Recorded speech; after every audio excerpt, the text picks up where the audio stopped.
Hey, this is Paulie with another quick ash cigar review. Today, I'm taking a look at the ADVentura Barbarroja Invasion. Now, this is a part of their new line that is based on the fictional adventures of ADVentura and McKay. And this cigar is wrapped in a San Andres Maduro wrapper and is over a Dominican binder and filler.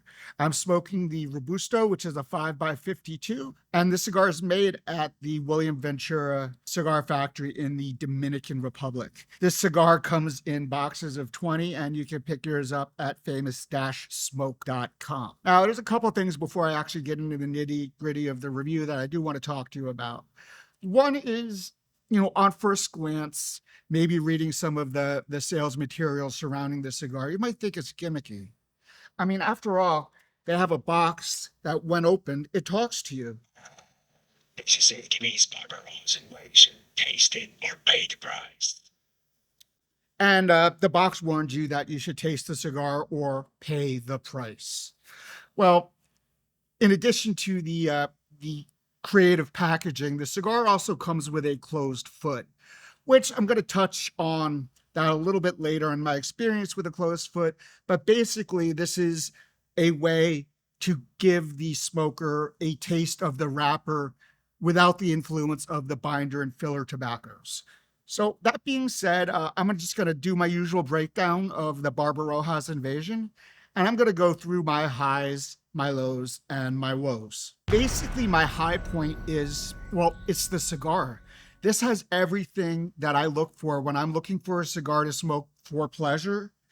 I would say that this is right up my alley. So it has rich flavors and it has a lot of complexity. And if you've been following my reviews, you know that complexity doesn't necessarily make or break a cigar, in my opinion. But the complexity in this cigar is worth noting. Now, as far as flavors, you're going to get some earth. You're going to get some black pepper, especially off the bat. There's a dose of cream. There's some citrus and some dark chocolate, right?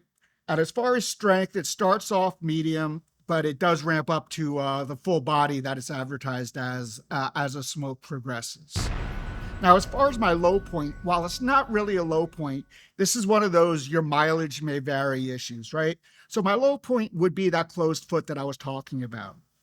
Now, the issues that some may have with it is first of all, your first few puffs are going to be unadulterated wrapper. This is a San Andres Maduro wrapper, so those first few puffs are going to be a little bit strong. The other issue is when you're lighting the wrapper only, sometimes it takes a little while for the binder and the filler to kind of catch up. You're giving the wrapper a little bit of a head start. So while I didn't experience it, you may have some construction issues, at least in the beginning portion of the cigar, because of the closed foot. Now, my woe point, and I'm going to touch back on the complexity, it's the complexity. And I've said it before, complexity won't make a cigar, but this is the one where it's really apparent to me, right? So not only are the flavors rich, not only are they balanced, but throughout the smoke, from first light to last puff, there's some subtle transitions, right? And the way that the flavors interplay is, at least to my palate, it doesn't get much better when it comes to a premium cigar. So that brings me to my final thoughts. You already know, I've told you, I like this cigar. I like it a lot. If you're a fan of San Andres cigars, if you're a fan of a cigar that has like a full menu of flavor and a cigar that's made extremely well, I would suggest picking up the ADVentura Barbarroja's Invasion right at famous-smoke.com. But put this in your humidor, let it sit and take it out. You're going to be surprised. Yeah, the talking box is nice. Yeah, the closed foot is nice. But beyond all that, this cigar is one that will stand on its own. So, thanks for spending a couple minutes with me. This is going to wrap up another Paulie's Quick Ash Cigar review. And I'll see you next time out.